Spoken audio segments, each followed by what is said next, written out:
Sosial media TikTok sedang viral seorang pria mirip dengan legenda pembalap MotoGP bernomor punggung 46, Valentino Rossi.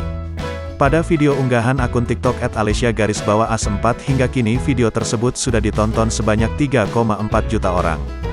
Dalam video itu, terlihat seorang pria berpakaian biru dan memakai topi kuning sedang membeli makanan di pinggir jalan. Banyak netizen terkejut dan mengomentari video ini dengan nada lucu.